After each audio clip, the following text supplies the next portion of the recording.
So we're here to talk about the captains of industry and the richest men like of all time in America and how they built America. So for example, the people that really want to succeed in life, they don't quit. Like they don't quit no matter the circumstances.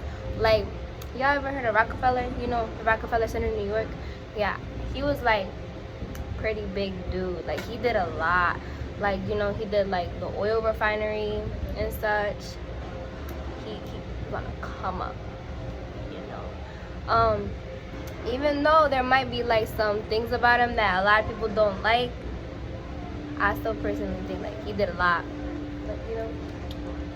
But like all the other oil refineries and those factories and the workers there, they lost their jobs because of him, because of his rivalries with other businessmen. And he just wanted to be the only one. Like he was selfish with all that power and money, but refused to let anybody share the wealth with it. He wanted to be the only one. Yeah, like I understand he did a lot of like bad things, but he created America's first monopoly, Like that's a pretty big title to carry. And also, like he was a little smart at the same time because he bought out all his competitors. Like, yeah, he was pretty rude, but you can't make it to the top like being kind and nice to everyone. Like we all know, like you kind of like gotta like fight for what you really want. Like he wanted to be rich, so that's what he did. He had to like fight for it. But he wanted to be rich, but let nobody else be rich. Like when he created a pipeline to transport his own oil as a way to come back at Vanderbilt, all the stock market crashed because of that, because the railroad stock market went down. So thousands of Americans lost their jobs because this one man and his vendetta for another businessman. Yeah, you're right though. I mean, you're right. That's like a lot of these rich men have that in common. Like they tend to be ruthless and they gotta fight to get to the top. For example, Vanderbilt, he was like one of the rude ones. Like he was not nice at all. But then like he knew how to win, which like as I said before, that's what they all have in common. Like they nicknamed him the cutthroat businessman. Like imagine having that as a nickname because you're that good. And like we're not that good, but like you know what you're doing to get to the top. And like he was even called the Commodore, because he was like good at naval shipping. Like that's pretty. But he had no humbleness when it came to that.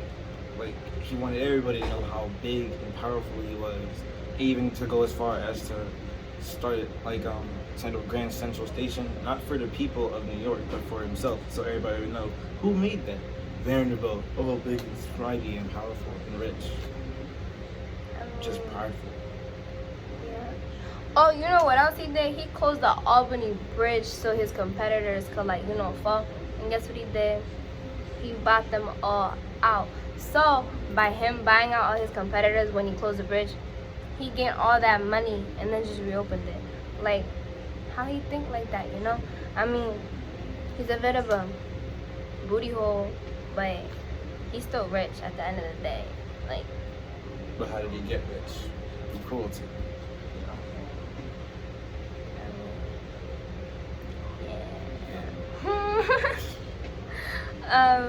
What's it called? He was also.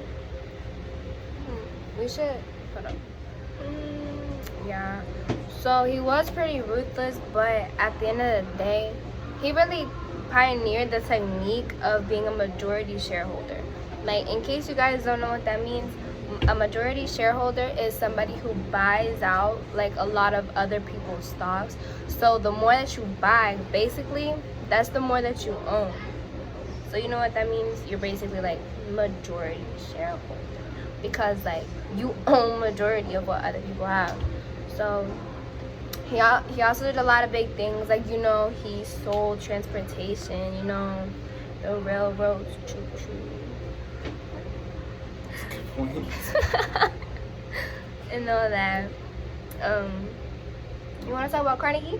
Sure. The man wanted to seem like a nice guy and keep up his reputation. So he hired somebody who wasn't nice and somebody who treated workers like poop almost. which was Henry Frick.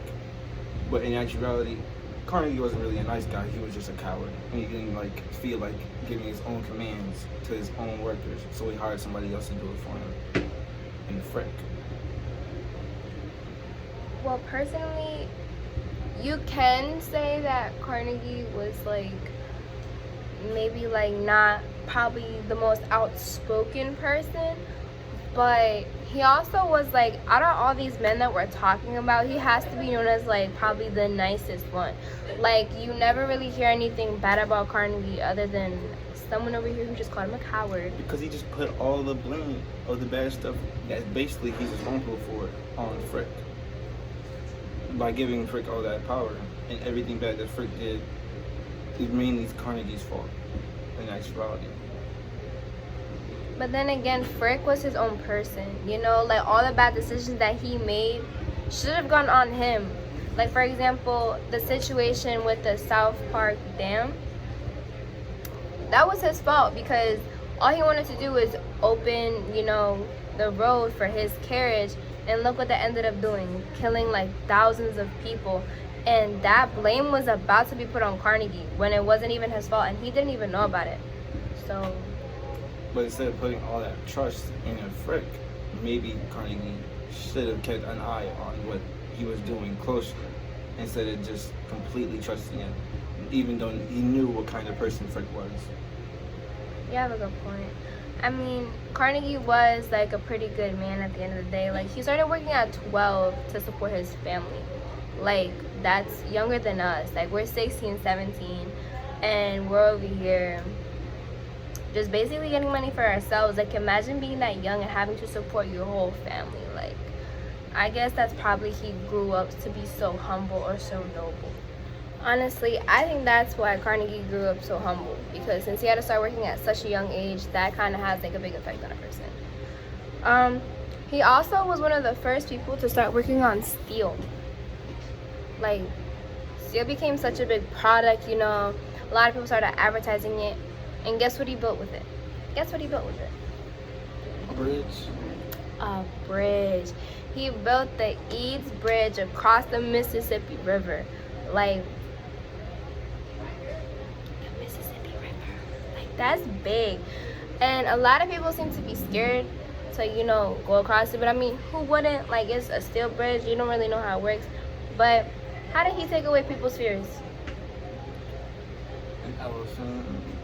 An elephant. Tell us about the elephant. Well, he had the whole town come around and watch the elephant cross the bridge, since elephants do not cross any structure that is not stable, which is a known fact at the time and now. So when the elephant crossed the bridge, everybody started putting faith into the bridge, and they started crossing it and using it. Yeah. And you guys all must be familiar. Carnegie Hall, the man has a whole hall built after him. He's pretty famous if you ask me. Such a great man, And then here comes JP Morgan, He took a risk, a really big risk. He invested in a lot of electricity and, the first light bulb. What we use as light today,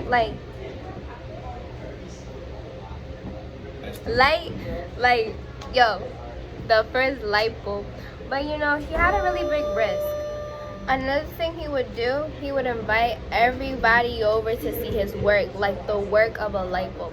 He invested in Thomas Edison's work. That's the name you all probably hear when it comes to, but he was the one that invested in it.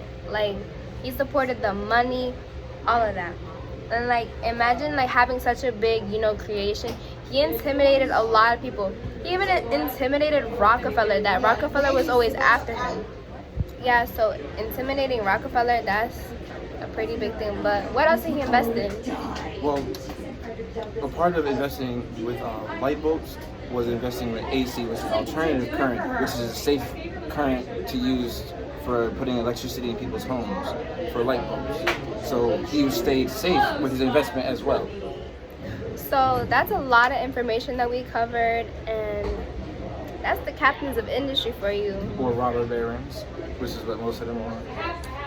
I like to think that they were all just trying to win and get their money, you know, chase the bag.